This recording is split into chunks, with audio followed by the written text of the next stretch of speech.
شرفوا العرب.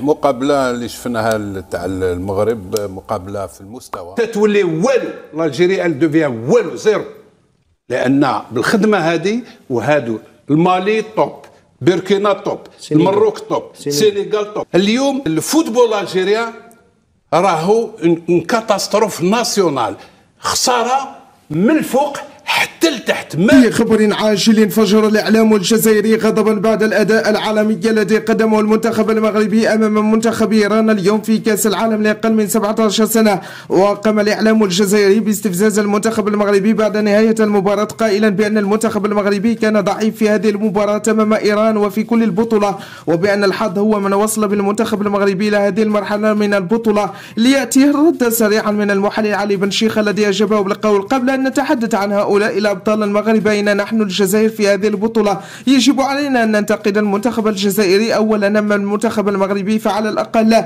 لعب كأس العالم ورفع راية بلاده المغرب أمام كل العالم، ونحن مع الأسف ننتقد المغرب في كل نجاحاتهم وننسى انتقاد مشاكلنا التي أصبحنا أضحوكا أمام العالم بسببها. لا تتعجبوا بعد سنوات عندما يصبح هذا المنتخب في نصف أو نهائي كأس العالم وحتى الفوز بكأس العالم، حينها ستدركون تماما قوة التسيير المغربي.